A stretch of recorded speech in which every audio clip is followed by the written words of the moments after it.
Good evening, SCaLE. Are we ready?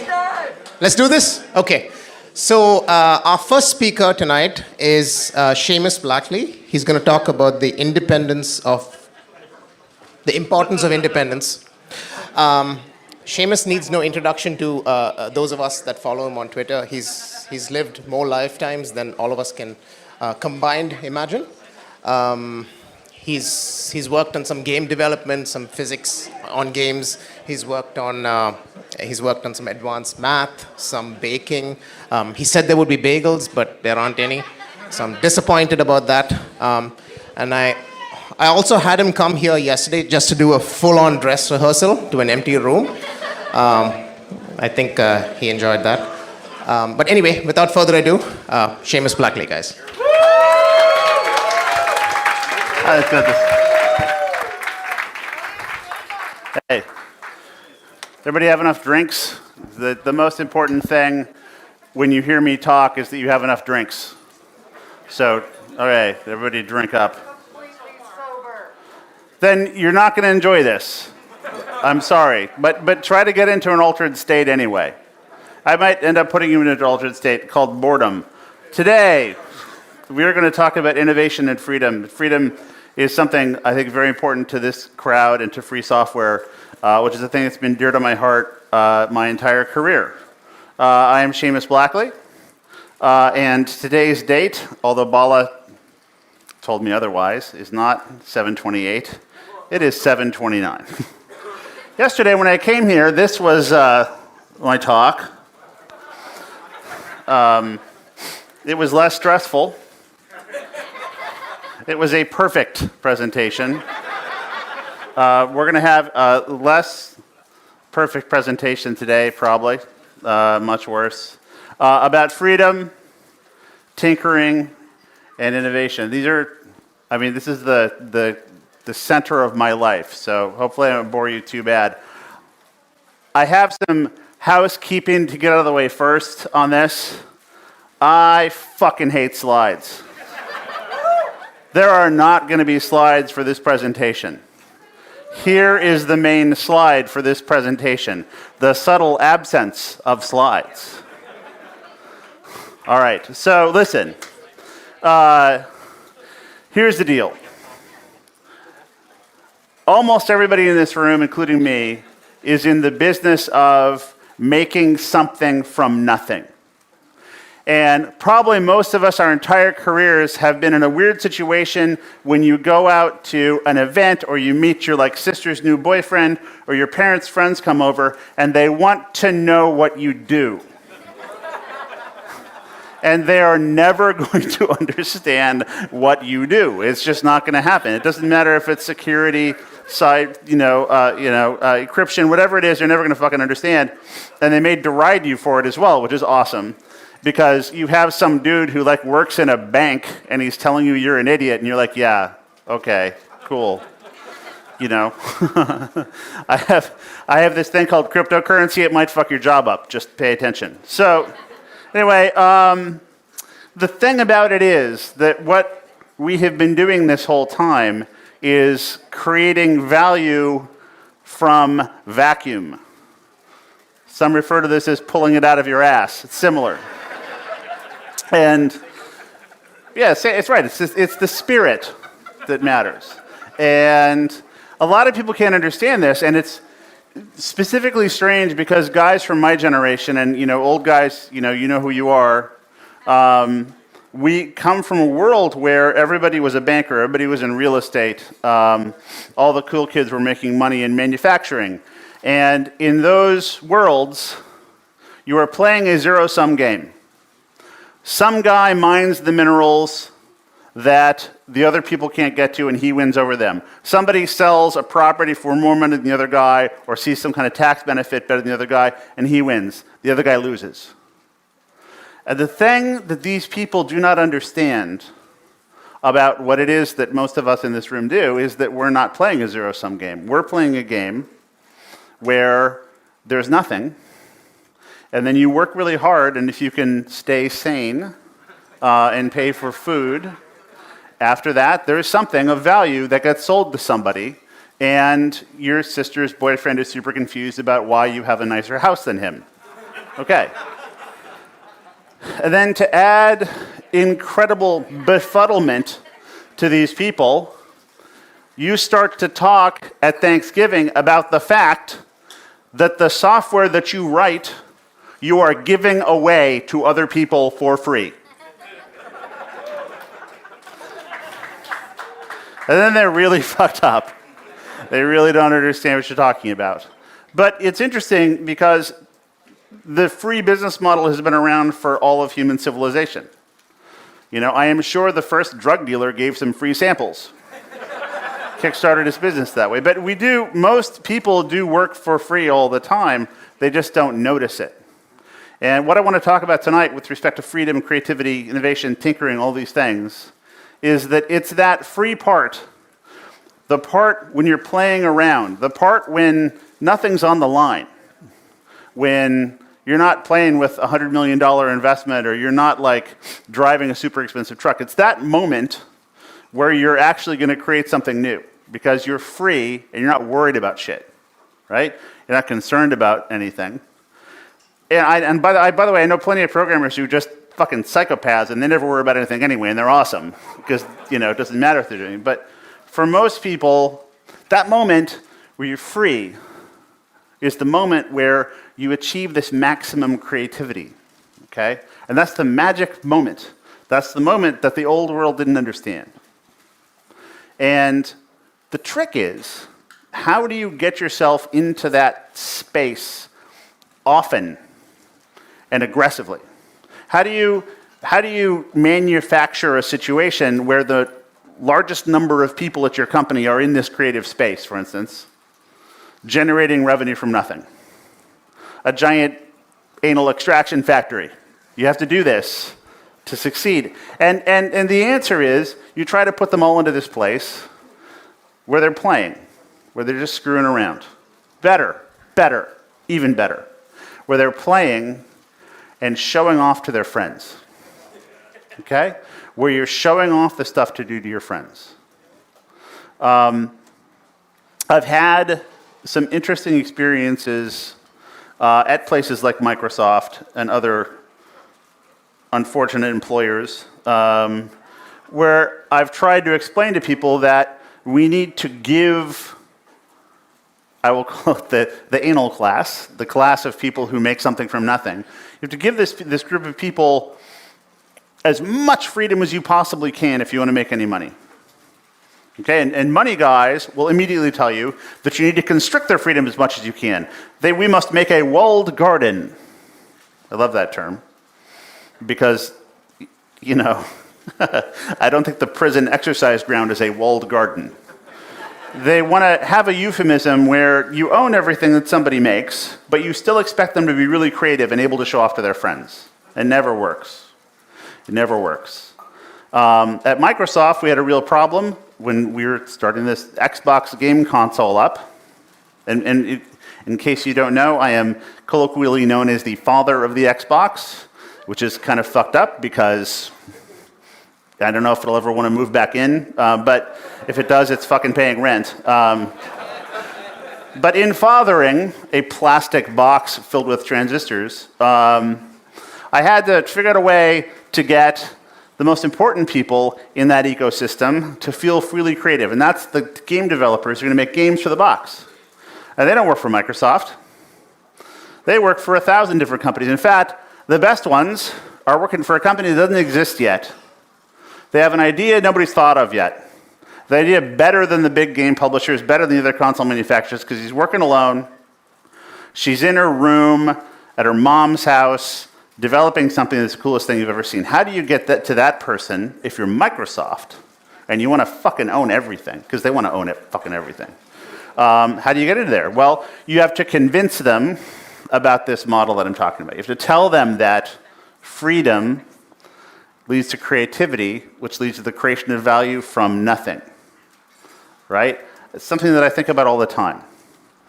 I was fortunate enough when I was young and stupid and recruiting people for a game company at MIT to meet Richard Stallman, the fucking god walking the face of the earth.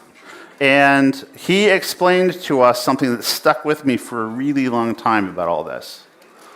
And that was this concept of showing off to your friends.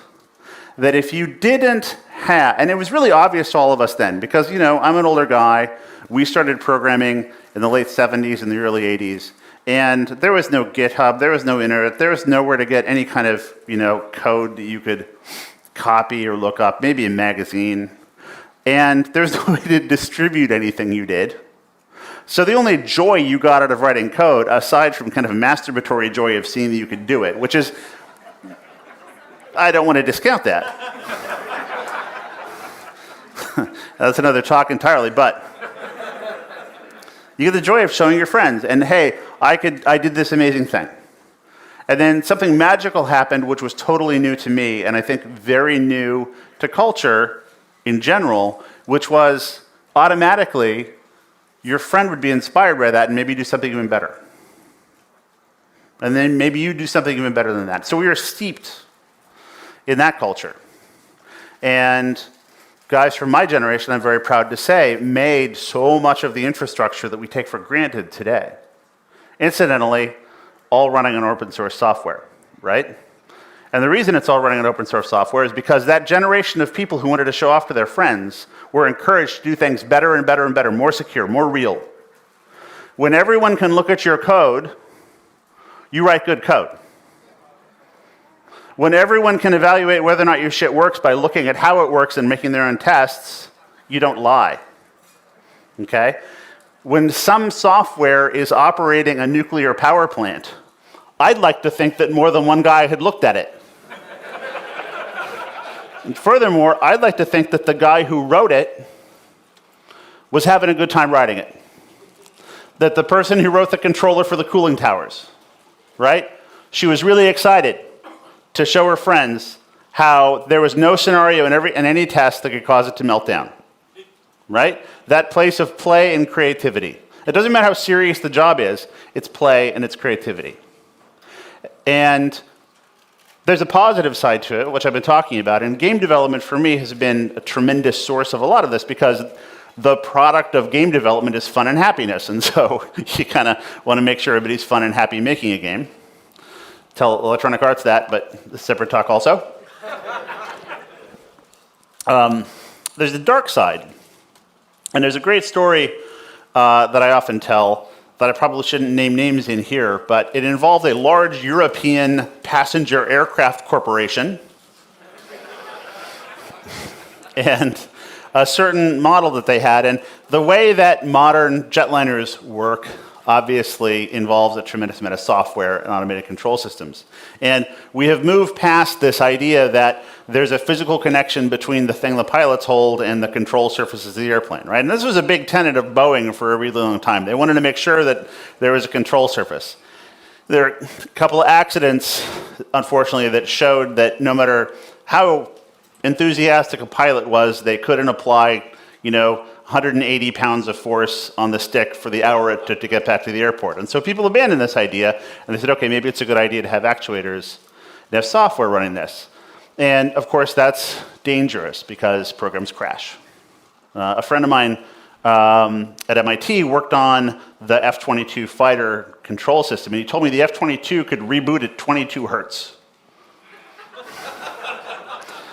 I'm like, I don't know that that's an awesome thing to brag about, but that's pretty amazing. And so the way that people thought about this is voting, and most of you guys know this, and a lot of systems do this. They vote. And there's a point to this story, I promise you, so just stay with me, okay? So at this large European passenger aircraft manufacturing company, they had the idea that they would have separate teams of people with no contact make separate systems that operated with completely different control laws to decide what to do with the control surfaces when the pilot moved the stick and the throttle. And that they would vote. And, whichever got the most votes is what the control surface would do, right? And they isolated them from one another. So the feedback that they got was only to themselves. Worse. They told them they couldn't talk, so all the fun was gone. Nobody's showing off to anybody else. And they had a shared cafeteria. It's not that funny because the first Paris Air Show debut of this airplane resulted in the airplane doing a flyby, the airplane control systems deciding this must be a landing, extending the gear, and everyone died. There's a really dark side to this, and it's a lesson. And I think it's something to also keep in mind when you talk about the many benefits of free software, when you talk about the evolution of Linux and why it's so important, why it runs the world. So understand that the openness and the playfulness, the acquisitiveness that causes people to want to work on free software, to work with free software, to share software, to work together on projects, where the value is the input of the ideas and not the control of a license, is critical to make systems that matter. Okay? So you can go all the way from Halo to crashing jetliners and find examples of why it's important to drive what you do with this playfulness and this inquisitiveness, and go a step past that, and I think understand the point of this entire exercise. And when I look at a conference like this, the point of the conference is to learn more about how to engineer into the process of making things the spirit of openness and sharing, so that baked into these systems is a measure of this safety and a measure of this fun. And it's also important for ensuring that the world isn't just sort of a grim hellscape. And part of the reason I say that is that interfaces are miserable at the moment. You know, if you fly on an aircraft and you're trying to use the in-flight entertainment system, and if you're an asshole like me, you're like touching the screen and you're like, oh, that's 3/4 of a second. And you touch it, like, that's almost a second. Yeah, fuck these guys. Like, okay, what if I touch twice? Right? And I'm like spending half the flight trying to crash this fucking thing. And I'm imagining the team that put this thing together. And on different airlines, if you become a connoisseur of terrible in-flight software, as I have become, you'll imagine what the working environment of these software teams was like. Like, what concrete basement were these poor motherfuckers in? And how little time were they given to get this piece of shit done? You know? And you're like, okay, clearly these guys were given like the last generation of like video player that's somewhere and has a terrible response time, and like, you know, its libraries are like in Fortran. And they're like, okay, what are we gonna do? And like, oh, you have 2 weeks and $20,000. You're like, ah. And then there are good ones. And you know, I've programmed so much and worked on so many projects now, being ancient, that, and maybe some of you will agree with me here and tell me that I'm not totally insane, but you can kind of feel this when you're using it. And the airline entertainment system is a really good example because it's a completely captive audience, right? You can Turing test the shit out of this thing, and you have hours and hours to do it. And so I enjoy trying to figure out what's good and what's bad. But the overarching feeling that I get trying to use these systems again and again is the same thing. It's that the joy that the team of people felt making it is the joy that it gives me. And if the team of people making it had a shitty time and a bad boss and were miserable and didn't have enough resources, I'm going to have that experience. I usually have that experience. Drinking helps a lot if you have a couple of beers. Yeah, the response time becomes less of an issue. But the trick is that even when you're trying to be entertaining, you can be totally unentertaining if you haven't built the software and built the system in such a way that you have this play involved in actually architecting the entire thing, okay?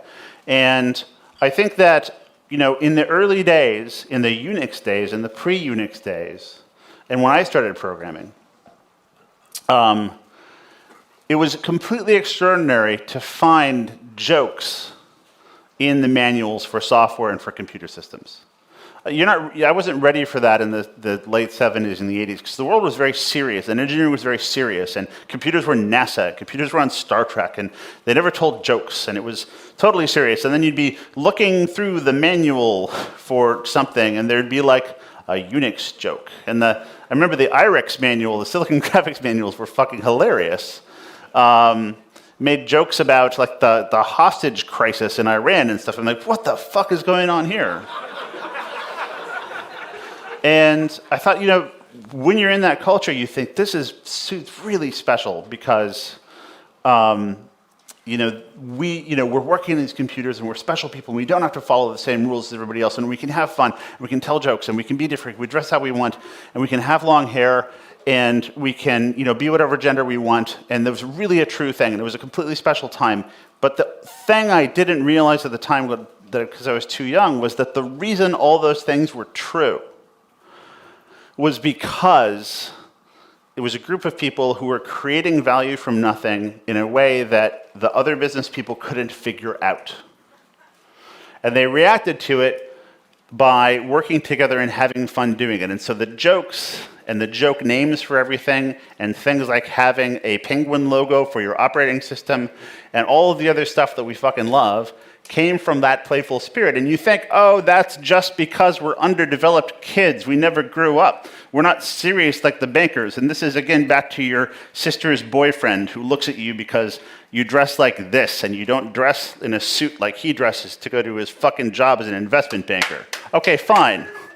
But brother.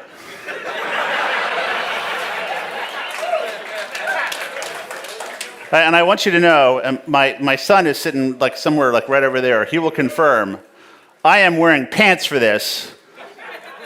That's a big deal.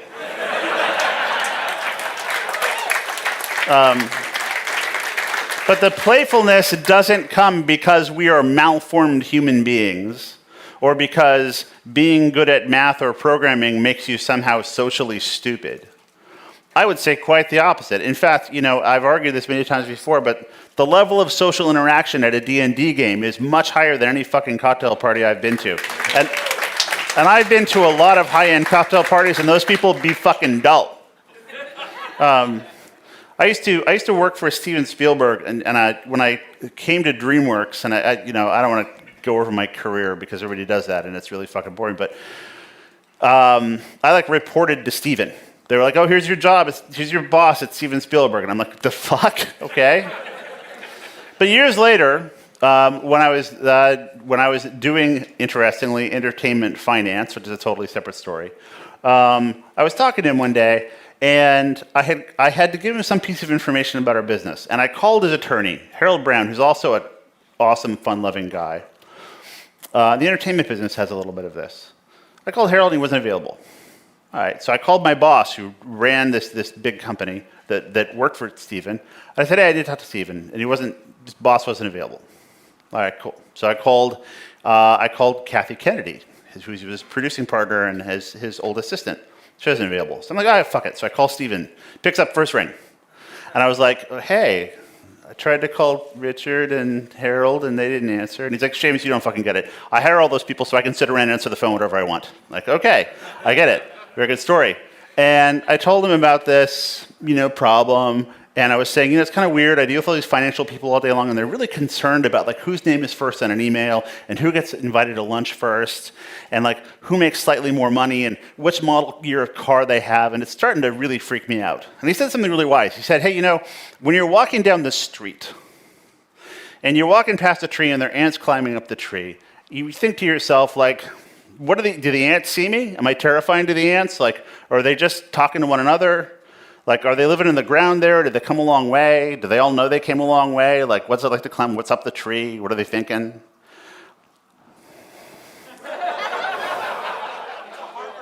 It's not that bad a story. It has a good punchline.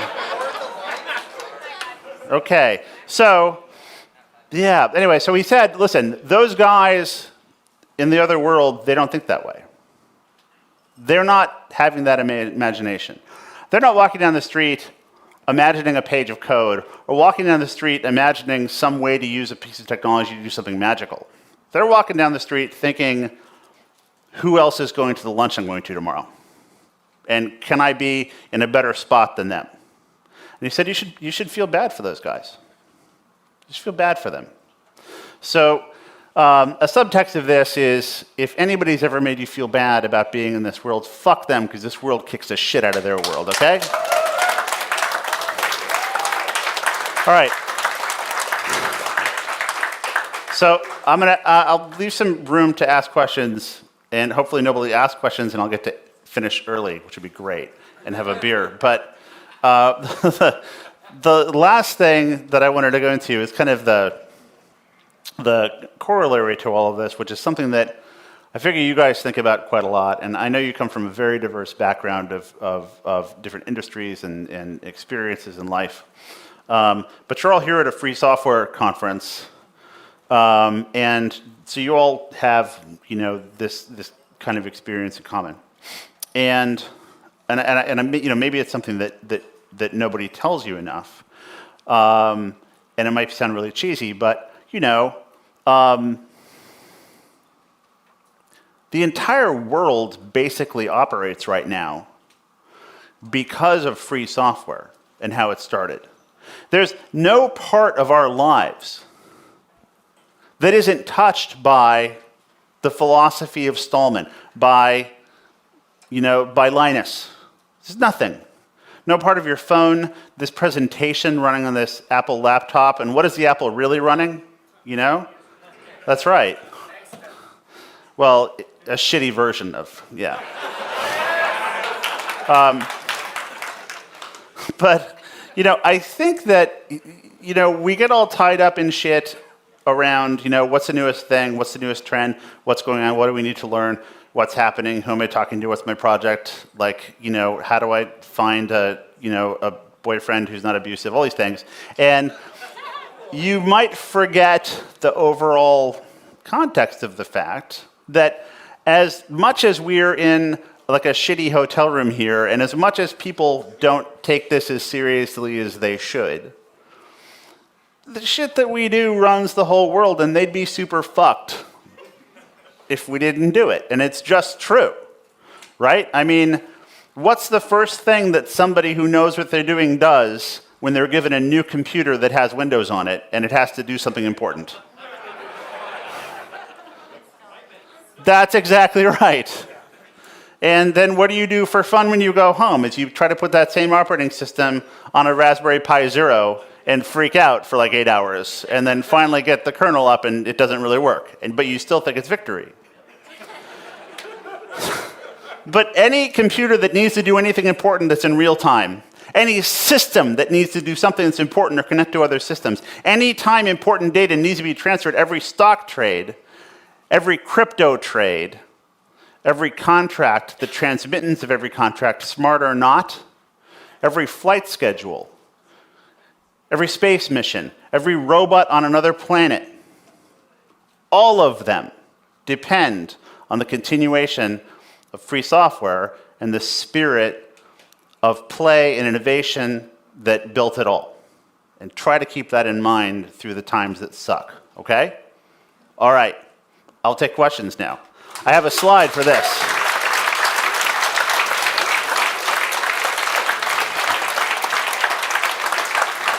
Oh shit, people are raising their fucking hands. Okay, all right. So wait, are you sharing the slides? Yeah, I'll give you a copy of the slides. For sure, freely available. What's your favorite free open source software, and what's your favorite video games? What's my favorite open source software? I have to say my favorite open source software is the numerical libraries for Python. I think that that NumPy and that OpenCV are absolutely fucking changing the world, right? And making the world safer and better. And my favorite video game is, yeah. What's your favorite song? I don't fucking know. The first functional build of Halo is my favorite video game that I still have on an Xbox dev kit and play. And it runs for almost 5 minutes. But it's a glorious 5 minutes, man. What's your advice To new developers? Well, it's boring. It's find a place where you can play. Like, if you're doing something and you're not having fun doing it, you're going to be fucked. And it's not always fun, right? It's a pain in the ass a lot of times. But if there's no core of play at the heart of what you're doing, I don't care what it is that you're writing, you're fucked. And I know that's like an Old Testament kind of a message, like a thou shalt not kind of a thing, but that's what it is. Have fun or you're fucked. I should put that on my gravestone. Over here, your X-Window comment was straight up. I didn't say anything about X window. I just said about next step. Oh, next step. Oh, even better. Yeah. I have stories about next step. I have like two main questions I could ask you. I'll only ask one. Have you read Neil Postman before? I have not. Okay, never mind then.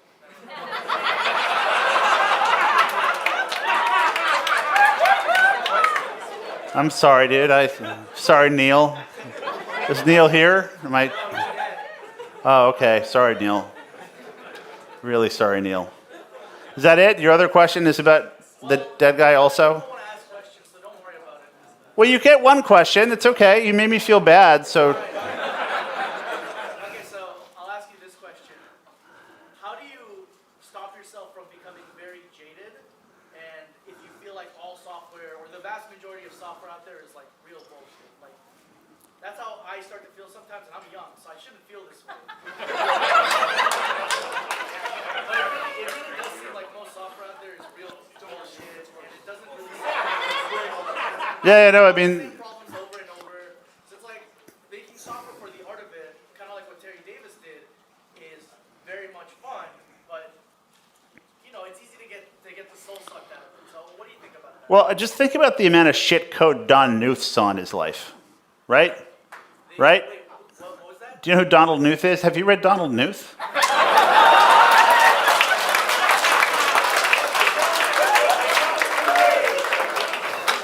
So the truth is that the world pumps out shit at a prodigious and terrifying rate. And software is no different than anything else, than news or books or anything.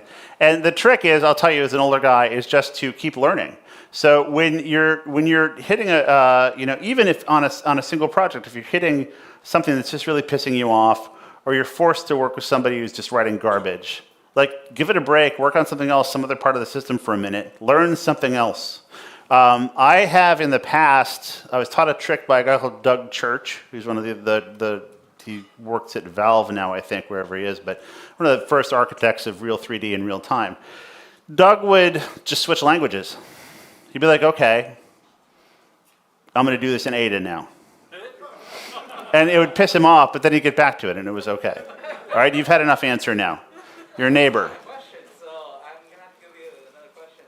What's your favorite software license? Open source software license? I would say MIT. Yeah, but that's just regional pride. So there's no. The thing is that the standardization of open software licenses is one of the greatest gifts that we were ever given, and so I think that. Yeah, I can't say enough good stuff about that. So yes, but it's MIT for sure. And this is one I've used a lot. I forced Microsoft to use it too, which was a trick. Yeah, what's your favorite way for software developers who share a passion to find each other and meet? I know today... Conferences like this, obviously. No, this is really cool. I was describing to my son. What? I'm sorry, she said, what's your favorite way, or what's the best way for software developers to meet one another? Conferences like this. Okay, there you go. Okay, sorry, that's a cheesy answer. I'm going to hold my son again. He's the only person you'll ever meet who gets into Berkeley and MIT and goes to art school, which is true. He's badass. He was like, what are we going to? It's a Unix, what? And I explained to him what was going on. He was like, this is really fucking cool. This is really, really fucking cool. And it is really fucking cool, Somebody from you. Could you please run for president of the Free Software Foundation? Oh man, I have a really demanding day job, and I fuck it up so bad that I got to work on that for a while. But thank you for your vote of confidence. I've been trying to avoid like this guy all night. All right, go ahead. What do you got? What do you got? So, what do you say to an entitled user who's your software, demands a feature or something, and after a while you're like, what do you say to them? You know, you only got a certain amount of time to work on your fun project. Right. And So what do you say to the entitled user that keeps on asking for more and more shit? There's a great story about this, and you can use this story, okay? There's this legend at Microsoft, and I met all these guys at Microsoft for a long time, who helped to get Xbox approved because they're really senior, right? And they saw in the spirit of that project like kind of how Microsoft was before, you know, antitrust and all that. Because it was a very exciting and cool place when they first started it out. And they would tell the story of that guy. And so the user you're talking about is that guy. And one of the huge mistakes that was made on Windows was servicing that guy. And you can tell, like in Office and in Windows, it's like this weird thing where it's like mistaking like options for value. It's like you could do everything every way, and that is not increasing the value in any way, right? And they basically fucked themselves on that. So that guy became a curse, right? And then Apple comes along and does very concise user interface stuff and windowing systems stolen from elsewhere, and is what it is. And suddenly the world sees the value in actual value. And so, you know, the rude way is to go to that user and say, don't you have a fucking job to do? Aren't you using this software for something? Why don't you get your work done? Shut up. Okay. Yeah, I should never be in PR. So, would you have any advice for pushing companies or other organizations in the direction of actually making their software free? Well, yeah, I do. And I had to deal with a little of this. You're never going to get them to make their software free. And what you're going to do is you're going to go and mine for examples of places where open software made other companies money. And it's often not obvious. A lot of companies have made a lot of money with free software and open source software because they have delighted their users and they have created economies of developers who make the product stronger. There are also cautionary tales that are really useful to use of companies that did not choose an open architecture that got crushed and became road pizza. Okay, and you know, I can think of several graphics companies that have done this. I don't want to name names and be a dick. Special effects software has a couple of examples of these. So go to those and find the one that matches your company best and say, here's the bad case, and here's the good case is we can get a ton of people doing free work for us by just opening this up. And a lot of it is just getting people over this fear. And again, you know, this is the divide culturally between the people in this room and the banker dudes, is that we feel okay betting on our future selves to make more value. In fact, we have to, because where we're going to pay our rent next month and next year is that we keep on writing more code, right? So you trust yourself to do that. Those guys are playing a zero-sum game. They're always thinking about a zero-sum game. So it's like what we own now is what we have, and we have to exploit it. And so you're pushing them into a different mindset where they realize that the value of their company isn't the code base they have right now, but it's the team that made that code base that will continue to work on it. And that's really the argument that you need to find a way to make. All right, we have like maybe 2 more questions. Piggyback on that one, what's your hot take on the inner source movement in large corporations? And is it a positive thing, or are people just trying to look for it and make money? Did everybody hear the question? This is a question about inner source and other types of open source theater that's going on right now in large companies. And I think open source theater is exactly what it is, okay? And you know, and I think it's frustrating, and as nerds, it pisses us off because they're full of shit. But it's a step, because when cultural change needs to happen, like I was telling this gentleman, That these guys need to get over their fear that the code they have right now is the value, and and realize that the team writing the new code is the value, right? If they see that enough, that the PR people are starting to do messaging about that, that's a step. All right, one more. The guy in the back. And if you yell, I don't have to repeat the question, which is awesome. Would you come to Mexico and tell us that, please? Only, well, where are you in Mexico? That's the question. DFA, okay, I'll go to DFA and I'll say anything in DFA, just to get some proper DFA tortillas or to get some proper DFA quesadillas. Por supuesto, hombre. Sin dudas. I would do this in Spanish, pero no hay nada que se puede hacer, okay? All right. All right, I think that's all I'm going to do for now, so thank you very much. I'll see you guys later.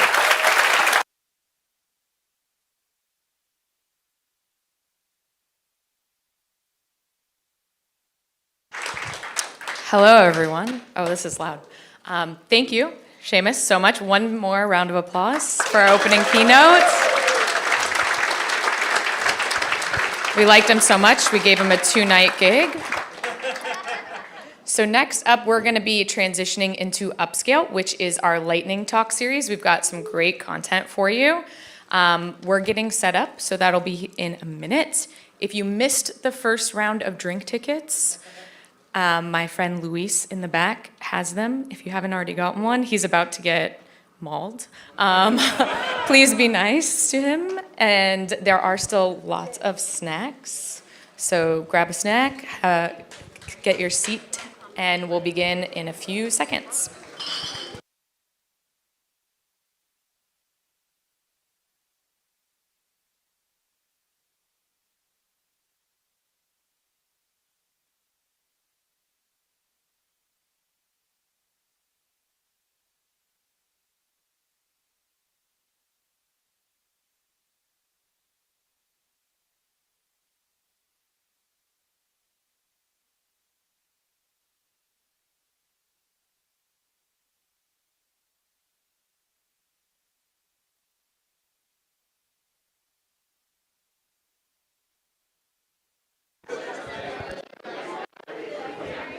Can you see it?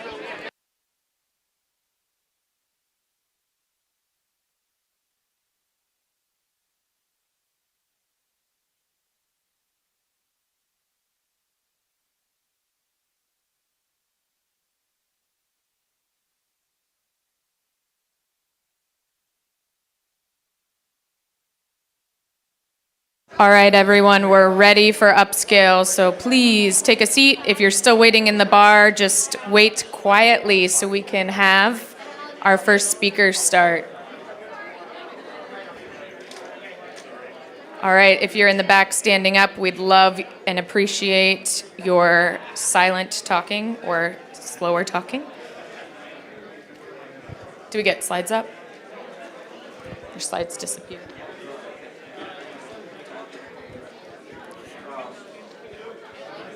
Oh yeah, we can move the chair too so you can really get in there if you want. Good?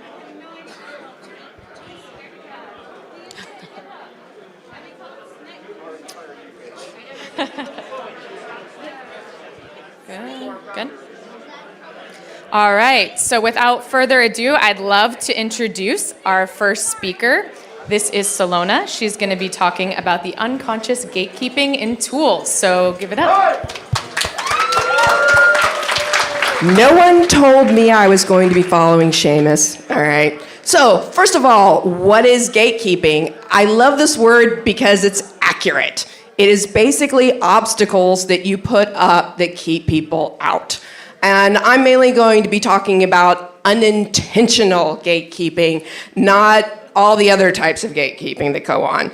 In fact, you know, in regards to gatekeeping, why does it exist? It's because of actually what Seamus was just talking about, this whole scarcity versus abundance on a lot of these different things. But we do still deal with scarcity. And on this talk, I have scarcity in regards to the fact that I'm not going to cover accessibility. There's a lot of stuff out there. There's a lot of, these are all open source tools. It's y'all's responsibility to get out there and find that out. So what I wanted to talk to be was more like things like role diversity. We need more than just developers in open source. We need all of these other roles out there, and we need to be more inclusive towards them. We also need to watch out on language. We end up excluding so many people when we don't allow the multi-language capabilities in regards to the tools that we create. Please remember to bring those in. And then also time zones. Don't depend on everything being synchronous. Think asynchronously. Try to introduce that in some format, even if it's not always as friendly to your tool or gathering. Also, cultural. Do you want to explain to this woman why you call things master and slave? Maybe it might be okay if you insert a BDSM joke. But, you know, for the most part, we've got some cultural gatekeeping that we have to take care of and we need to look deeper at. Also, meritocracy is a myth. We do not all start out equal. And so we have to make sure that in our tools, we don't assume that either, because we end up blocking a lot of people from participating. Money. It's another unintentional gatekeeper. Yay for SCaLE being $90. Oh my God. That's some serious, you know, and even then I know that Elon lets people in for free. Also age. You know, we got the graybeards in here, but we've also got the youngsters. If you don't have training materials that are in video, they're not going to participate. You have to go where they are, and you have to bring those different things in. And then lastly, not lastly, I got some more. Tribal knowledge. I think this is the biggest one. You know, here I've got the jargon thing going on. Also the acronyms thing. Also all of these other different assumptions that we make in regards to people's knowledge that keeps people out. Also, security theater. We really don't need all of those password rules. There's other ways of doing security. There's other ways of doing things of that nature. This isn't the way to go in regards to doing that, and you do keep people out, especially like elderly and such. Also, we have a lot of inertia. Why was Query invented? To slow things down because these things jammed. We do so much of that in technology where it's always has been the way that it's been done, and we keep people out. This hurts, like, for example, disabled people. Learning styles. Lots of people learn in lots of different ways. If you don't address those, you lock people out. There's a ton of people in trade school who could be coding right now if you actually took the time to make sure to bring things up on their levels. Also, privacy. And encouraging spy versus spy behavior in your environments. We don't need that kind of behavior. We don't need the 4chan world, and we don't need the world where people don't have privacy. And you need to go out and get people, okay? You can't just sit back and wait for it. If you fish in a goldfish bowl, you will only catch goldfish. You've got to get out there. So I'm going to disagree with Seamus on that one, not just your friends. You got to get out there, or you got to get some of your other friends involved. And then I know I'm forgetting some things. You know, I came up with one just a little bit ago in regards to idioms. You know, there's all these other different ways that we unintentionally do it. And so you have to like think for it.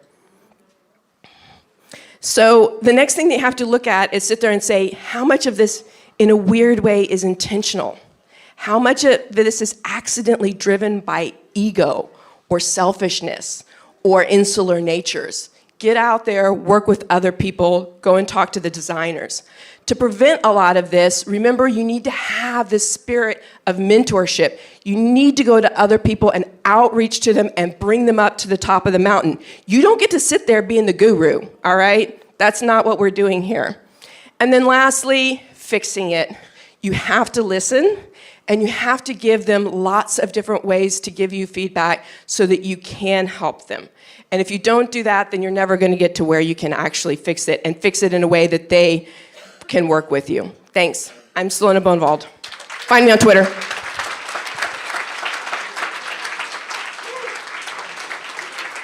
Big thank you to Salona for opening up UpSCALE. UpSCALE is a surprisingly hard gig to talk at because it's 5 minutes, which seems like it should be really easy. but you have to cram in as much time as possible and as much content. And your slides auto-advance every 15 seconds, whether you want them to or not. So if you're seeing some interesting timing, that's part of the fun, and we want to keep cheering our speakers on, even if their slides are a little bit off. It's what keeps us a little bit entertained here tonight. All right, so with that, I'd like to introduce the next speakers. I think this is actually the first duo we've had, at least since I've been hosting UpSCALE for 5 years. So let's welcome our first speaker duo, which is Dr. John and Seth. And let's give them a big round of applause.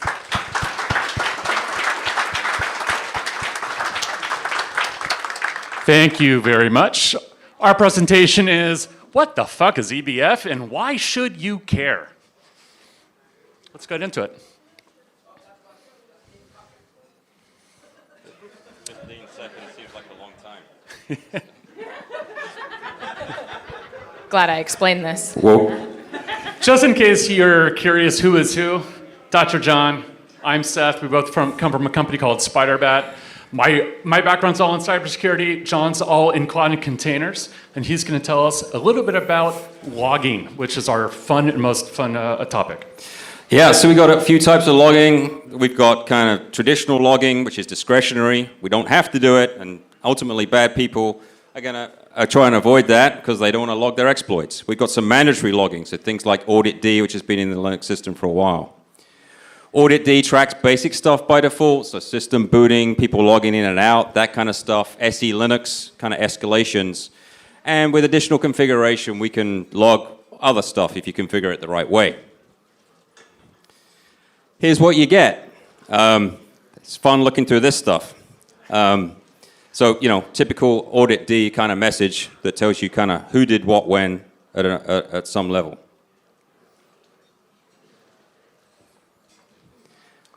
Here's another example. And now we're trying to answer, okay, so somebody did a sudo command. When did they do it? Who was it? What did they do before this? What did they do after this? How do I stitch all this stuff together, right? Audit D understands containers, right? No. So unfortunately, it's not container aware Audit D. It's been in the Linux subsystem for some time. Won't tell you what's running in a container, what's running outside of a container. It was kind of designed before containers were really on the scene. And you're sad. This actually looks a lot like a cat I used to have called Mr. Pinky. It looks like he's got a little bit of a boo-boo on his, on his foot there. So he's sad. So Seth, tell us about eBPF. All right, so now enters the hero of our story, eBPF. And we have got to go all the way back into the 90s when a couple of brilliant people from Lawrence Berkeley Laboratory created a pseudo device in order to be able to capture packet data, specific packet data they want to filter on. And they essentially created a virtual machine in the kernel space. So we have a kernel with a privileged ability where we can now implement observability, security, and networking. In the 3.18 Linux kernel, we extended that, which allowed us to really create eBPF for any trace point in the system. What that allows us to do is create a bitcode program that passes through from user space into kernel space through a verifier where we can now compile eBPF, essentially filter on any system trace that we want. Now here's an example, because what most people will do is pass that through an interpreter like Python. So you get your library, and now you're writing eBPF. You'll notice it's very much like a C-like program, where I can now, in this case, I want execve in and then out, where I'm getting execve information. Now, if you're not familiar, Brendan Gregg has a ton of BCC tools that you can use freely available and get examples of things like, how do I get exec snoop? How do I get open snoop? So you can go through his examples, and we have links at the end of this presentation. There's also BPF trace, so if you don't want a Python interpreter, you can use an awk-like interface to now write BPF so that you can pipe into your program's information that you want to pull from eBPF, which is great because you can pull it into your own data model very differently from Audit D. So now, go ahead, John, tell us more about what we could use eBPF for now that we know how to get it. So 3 use cases we'll talk through: networking, observability, and security. eBPF sounds cool. What can I use it for? First up, networking. So there's another subset of eBPF called express data path. So basically, we can intercept packets as they come into our interfaces. We can manipulate them. And particularly in the container space, folks are using this for like traffic control, network policy, firewalling, and so forth. Observability. We can get a very granular visibility into what's happening in our systems, our Linux systems, our containers, what they're talking to, what processes are running, what network activity is happening. Hell knows it's real difficult to understand what's happening in Kubernetes. This helps us try and understand it. And then security. So taking that observability, understanding, at a granular detail, who's doing what when, who's executing what privileges, who's moving laterally, exfiltration. We can get unparalleled visibility into what's happening. How can you learn more? eBPF.io is a great resource to just go to. It tells you all about the eBPF project. We've got a few other links here, including a great webinar just to explain the basics of eBPF and how you can use it. Some things we're excited about, so BPF LSM, so think SE Linux AppArmor, but now I can actually block specific system calls, service mesh. It's actually coming to Windows, believe it or not, and there's open telemetry. And finally, hey, is this company called Spiderbat that can show you what eBPF's doing and really help you visualize it. Thank you. Seth and John.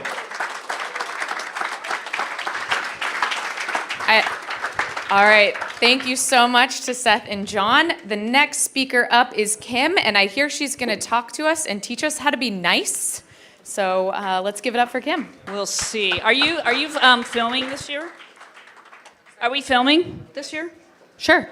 Well, no, I was going to say, because I fucking hate slides too. So I did not prepare slides, but you're going to see a lot of cute dogs, and we're going to ignore them while I do talk about community. Because we've had some stuff going on in this community lately that hasn't been nice. Somebody does a tweet, and everybody jumps on it, and people just freak out and they attack, and we just need to stop attacking. So, what I do want to say is this is my view.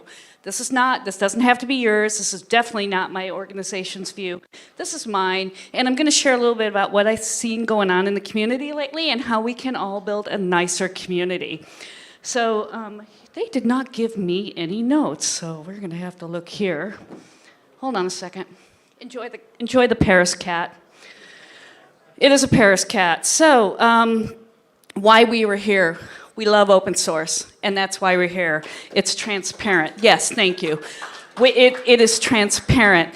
We like to collaborate, wag our tails together. We like to be inclusive. We cooperate. We learn from each other. It's openness and it's engagement, and it's openness and sharing and not leaving the puppy out, is it?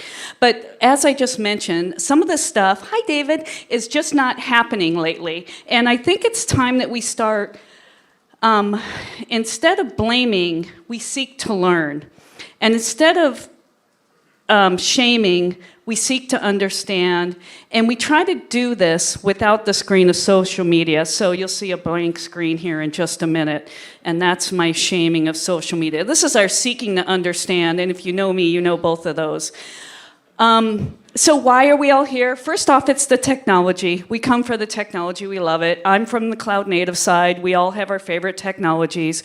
But beyond that, when we build community, it's about bringing together our innovation and ideas, and everybody kind of coming together and sharing these ideas. We love to talk to each other and share what we're doing, how we're doing things. The most fun I have is when I go to a conference and, this goes with, what is this one? Oh, poor Cole. He did not, the jumping Choya, but I don't remember what this one goes for, but that was my puppy. He was 6 months old and was a jumping Choya. But what we come to these conferences and we talk together on how to build community, on best practices. And I'll go to a KubeCon and I will be speaking with our competitors. And we are competitors, and we're talking on best way to build community, because at the end of the day, that's how we are raising all of us, raising this tide above. This is technology. This is why we're here. And but when we get beyond that, it's time for all of us to just Look at our transparency. Look at how we can work together. Let's stop shaming. Let's stop hiding behind social media and slamming people when they do a tweet. And let's come to these conferences and get to know people and have a good time. And that's all I got. You get to enjoy the puppies. Thank you. All right, can we give it up for Kim and more importantly, Kim's puppy? Look how cute. A few more dogs. Awesome. All right, so Some cute puppies. we're gonna. All right, so while we get a demo of some more puppies, I would like to introduce our next speaker, Jeremy, who's gonna be talking to us about DevOps. Yeah, so this alternate title for this is DevOps when I was an asshole, because obviously I'm not one now. Some of you can attest to that. So when I was, we're gonna go like a time warp when I was probably 2 years old at this point, but about 30 years ago, 1995, I guess if we do the math correctly, I was working on an internet provider. And started out doing support. I was actually building all of those nice little CDs you used as coasters that included things like WSFTP and WinSock. Who remembers the good old WinSock days? That's right. Let's fuck it all. So in that company, we started to expand really quickly and grew 3 floors. The CTO, VP of technology. Decided that we should run the cabling and then have the contractors go ahead and connect everything at the wall, and they could handle it. We could just do the cabling, which really was not the greatest of ideas, and he had a plethora of really bad ones over the years I was there, and it didn't really make a whole lot of sense. And then he came and said, we don't know where any of those cables go, so you should grab a tone generator and go to all of those and figure out where they are and now mark them on the patch panel. And really, this was my thought, like, really? And he really kind of said, like, we should really do this, which really meant me was gonna have to do this. So I started figuring out, okay, we've now expanded about 80 new people, 3 different floors. I'm gonna have to take a tone generator, all of these. I didn't major in math, but I figured that was gonna probably take me 8 to 10 hours or a couple days. And the 20-year-old in me was not amused at all. So I kind of sat back and I thought, this really sucks. And I'm sitting back and I was in a data center. I kind of look behind me and I look and I see all these patch panels. And I thought, what if I unplug one?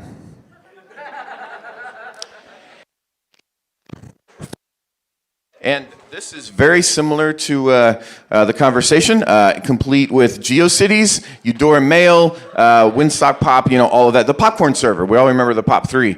And so I said, let me see, what does it say there? What is the number?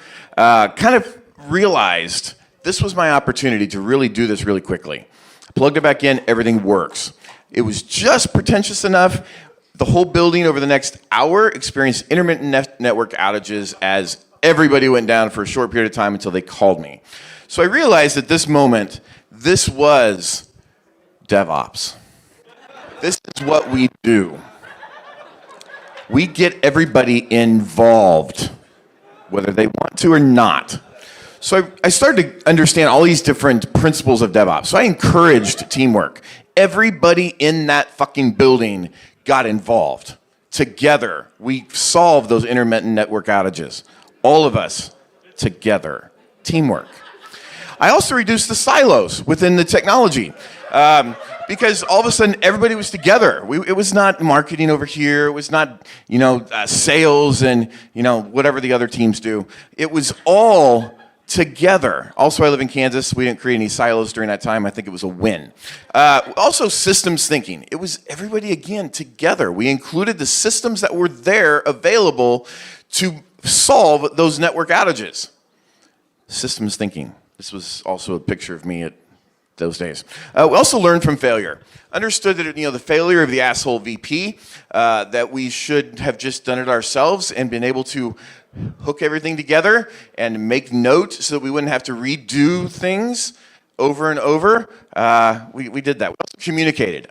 Those of you who don't remember the 90s, or weren't born then, we also used phones for more than just TikTok dances. We actually talked on them, which is a really weird thing. We'll talk about that later. I also accepted the feedback from every single person that called. They said, this doesn't work, and then I fixed it. And their feedback overwhelmingly was, you're awesome. So it was good. It was a good day.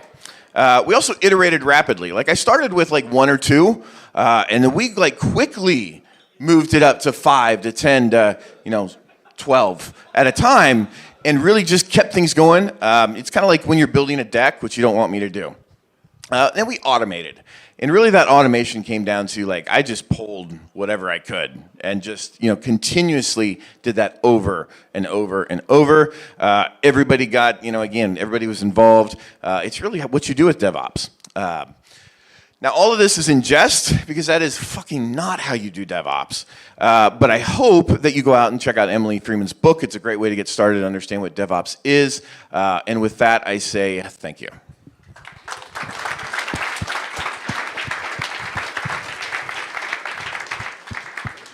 Jeremy can make my slide decks any day. I don't know about you. Thank you so much, Jeremy. We've got 2 more speakers on deck for you. Next up, please welcome Arti, and she's going to be talking about where inequalities begin. So please give her a round of applause. Welcome her. Hey, thank you.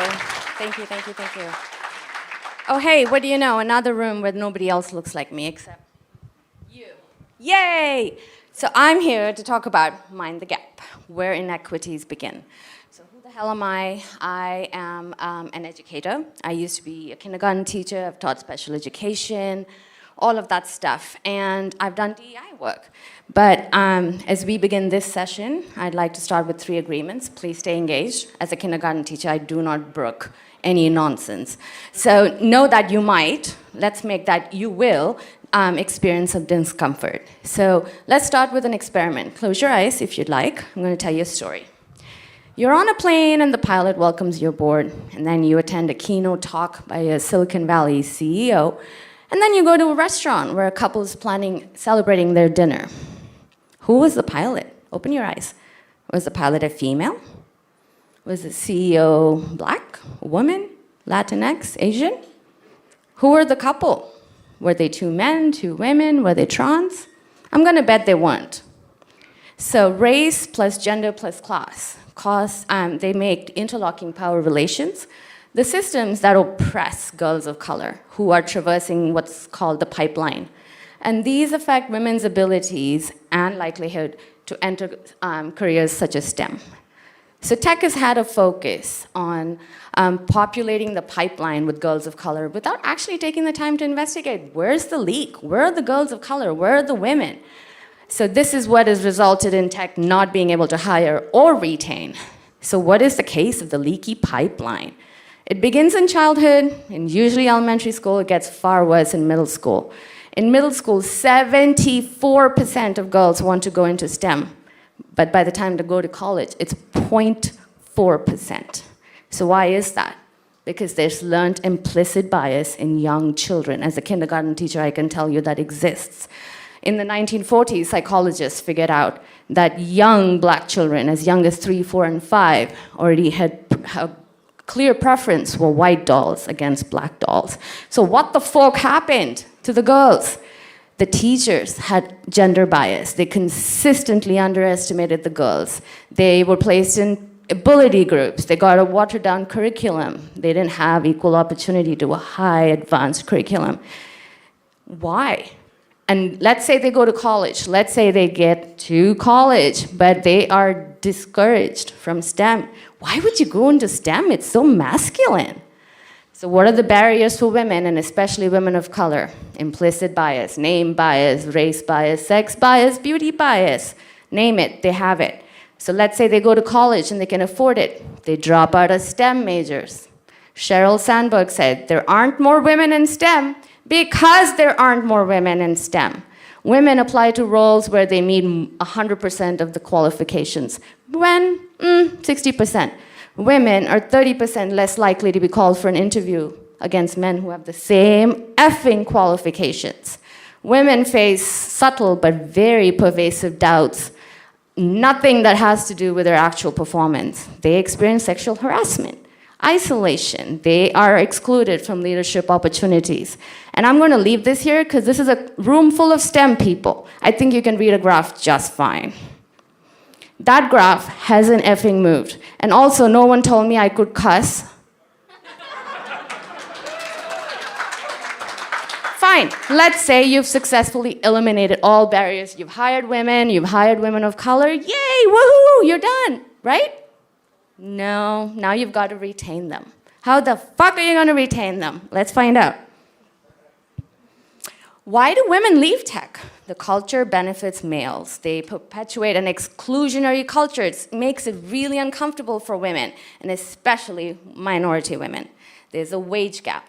It's about 52 to 84 cents to every dollar a man earns. They have a 45% chance of being sexually harassed, second only to the military. Women are more than twice as likely to leave STEM jobs because they're expected to raise a family, raise children. And guess what? The fucking pandemic made it worse. In STEM, do women experience more institutional cultural barriers or stigmas more than men? That's about 98%. And what challenges do they face? I'll leave that up there. I don't have to read it to you. These are the supports that women need to remain and thrive in STEM. It's one thing to hire them. It's a whole another cup of tea to actually retain them. These are the things women need.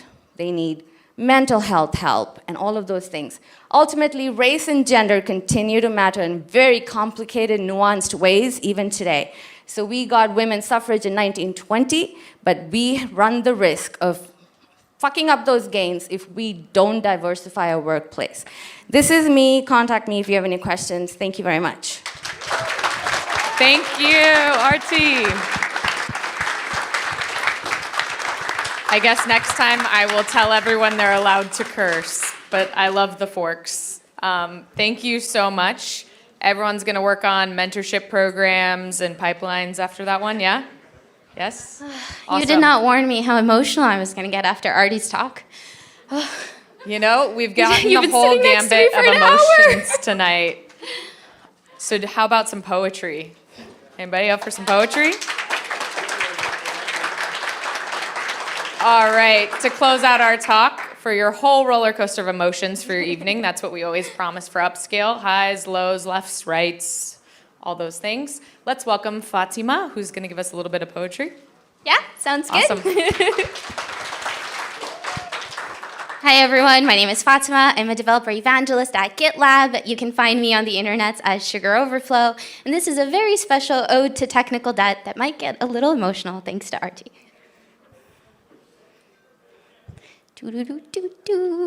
Our story begins once upon a time in a land far, far away where lightning bolts strike. A legend now etched into this rhyme about a tool by which open sourcers conquered the night.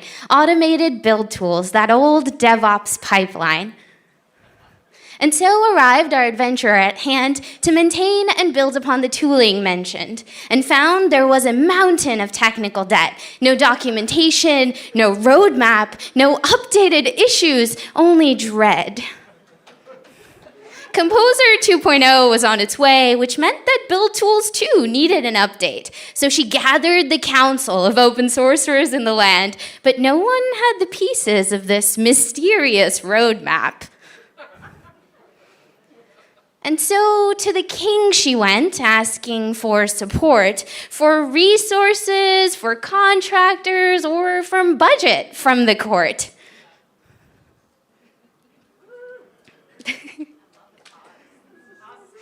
"Be gone," said the king, "and go do your magic.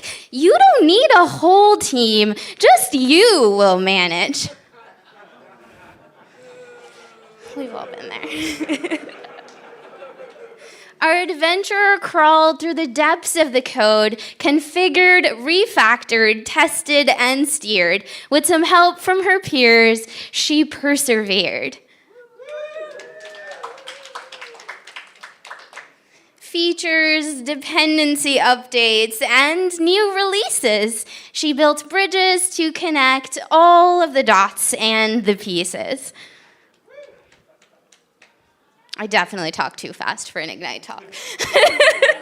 And then came a wave of users, 4,000 and more. Issues were opened and reopened. Bugs were reported, and there were edge cases in shore.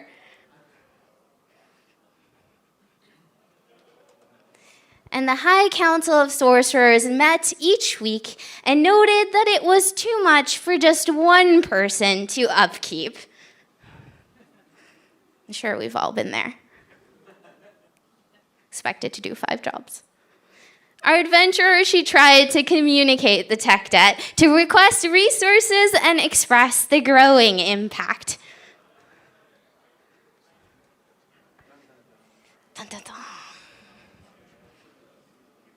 But when the storm of issues and merge requests came, it was only her mentors and friends who kept her sane. Thanks. To friends, she spoke of incompetence and dying hopes, of stress over this tool that the company didn't even officially support.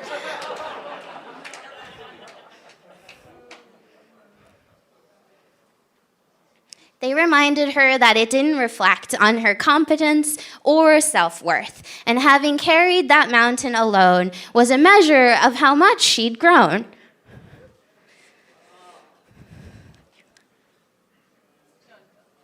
Enough is enough, she realized one day, and couldn't come up with enough reasons to stay.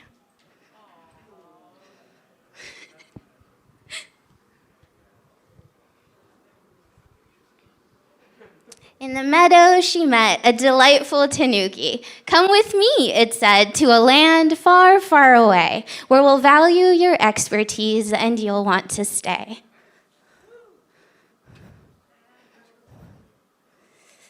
And so, from the crossroads of tech debt and burnout, our adventurer moved on.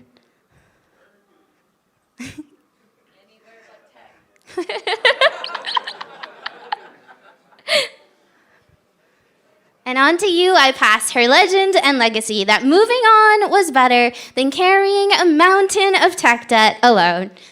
Thank you.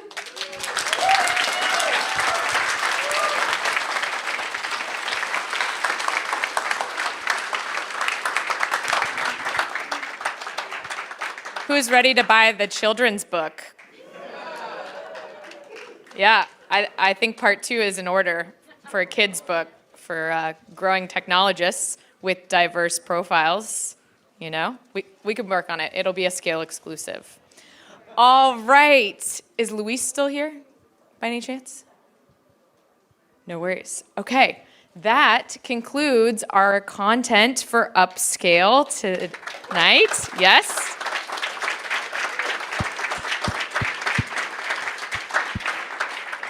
Seriously, speaking at UpSCALE is super difficult. It seems really easy, but it's very hard for your slides to advance without you, whether you like it or not. So big congratulations to all 7 of our speakers.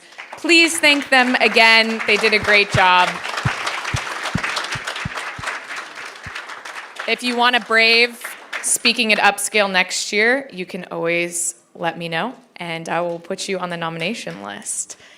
We might have a few more drink tickets lingering around. If so, try to locate one and grab a drink on your way out. And thank you so much for attending.